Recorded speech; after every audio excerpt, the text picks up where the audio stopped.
লখনৌয়ে সেখানে নাবালিকাকে গণধর্ষণে অভিযুক্ত 4 জন। আর লখনৌয়ের বান্দ্রায় নাবালিকাকে গণধর্ষণে জালে 2 অভিযুক্ত, ইতিমধ্যেই 2 অভিযুক্তকে গ্রেফতার করেছে। আর পালাতে গিয়ে গুলিবিদ্ধ 1 অভিযুক্ত। ऋषभ मणि त्रिपाठी এই মুহূর্তে আমাদের সঙ্গে রয়েছে। ऋषभ जी, लास्ट अपडेट क्या है? देखिए, 4 आरोपियों के खिलाफ एफआईआर दर्ज हुई है। एक एफआईआर ललित कश्यप एनकाउंटर में गिरफ्तार हुआ है, उसके पैर में पुलिस की गोली लगी है। दूसरा मेराज नाम का एक आरोपी गिरफ्तार हुआ है। 2 आरोपी अभी पुलिस की पकड़ से बाहर है। उसकी गिरफ्तारी के लिए राजधानी लखनऊ साउथ की पुलिस लगातार दबिश दे रही है। और ये घटना ऐसी थी कि शनिवार को दिन दहाड़े गांव के बाग में एक 11वीं की छात्रा जो 17 वर्षीय दलित वर्ग से आती है, उसके साथ गैंग रेप किया। 4 लड़कों ने उसके साथ उसका एक परिचित युवक था, उसको मारपीट के डरा धमका के भगा दिया गया। उसकी एफआईआर पर पुलिस ने तुरंत कार्रवाई की है और चंद घंटों के अंदर ही जो मुख्य आरोपी था ललित कश्यप, उसको गिरफ्तार कर लिया गया है। एनकाउंटर के दौरान इसमें पुलिस टीम पर फायर किया है। पुलिस ने जवाबी कार्रवाई ऋषभ जी, आरोपी कितने लोग हैं और अभी तक अरेस्ट कितने लोग को किया गया है? 4 लोग नामजद आरोपी हैं जो गैंग रेप में शामिल था। उनमें से 2 लोग गिरफ्तार हो चुके हैं। 2 आरोपी अभी फरार हैं। उनकी तलाश में पुलिस की दबिश जारी है। लगातार रेड की जा रही है राजधानी लखनऊ के अलग अलग इलाकों में। शुक्रिया। थाना बंद्रा पुलिस को यह सूचना मिली कि एक लड़की के साथ कुछ व्यक्तियों द्वारा दुष्कर्म करा गया है। देर रात हरौनी रेलवे स्टेशन के पास जब पुलिस पिकेट लगा के चेकिंग कर रही थी, तभी वहीं से बाइक सवार 2 अज्ञात व्यक्ति वहां से गुजर रहे थे। जब पुलिस ने उनको रोकने के लिए बोला तो उन्होंने पुलिस पे फायरिंग कर दी। इसमें आत्मरक्षा हेतु पुलिस ने उन पे फायरिंग करी, जिसमें कि एक व्यक्ति घायल हो गया। घायल को उपचार हेतु अस्पताल लेकर गए हैं। इसमें पूछताछ में अपना नाम ललित कश्यप बताया है, जो कि उपरोक्त मुकदमे का नामजद आरोपी भी है। ये पहले से जुए और चोरी के मुकदमे में जेल जा चुका है। इसके पास से हमको एक 315 बोर का तमंचा एवं कारतूस बरामद हुए हैं।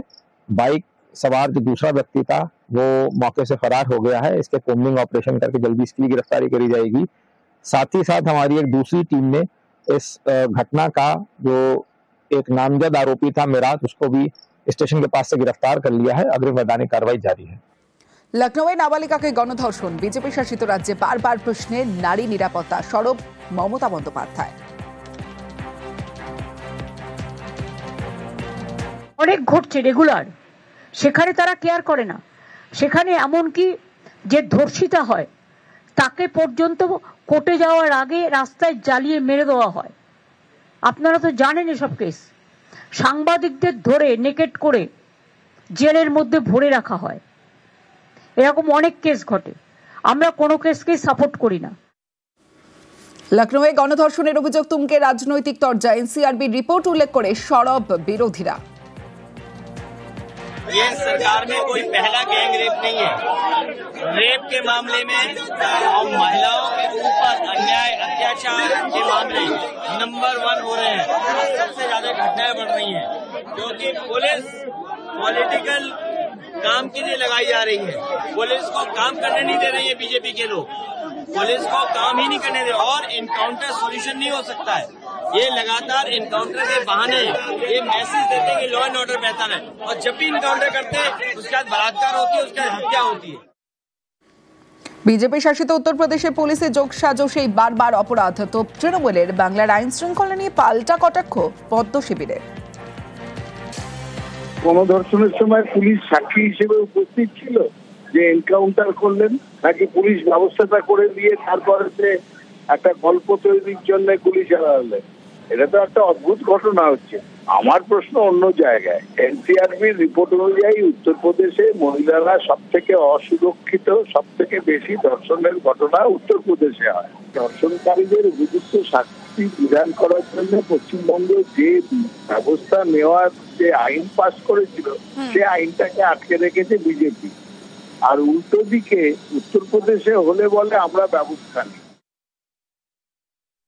ওখানে তো এরকম হয়নি যে ধর্ষণ করতে করতে ওখানকার শাসক দলের কোন ছাত্র নেতা তিনি পুরো ধর্ষণের ঘটনা সেলফি মোডে নিজের ধর্ষণ করছেন এবং সেলফি মোডে সেটাকে ভিডিও করছেন। এটা হয়েছে নাকি? আরে বাবা, যোগী রাজ্যে যে কোনো কিছু হলে অপরাধ হলে অপরাধীদের উপরে কিভাবে তার নির্মূল করা হয় সেটা নিয়ে এদের অনেক কুমিরের কান্না, হারে বাড়ি কেন ভেঙে দেবে, তো ভেঙে লাভ নেই।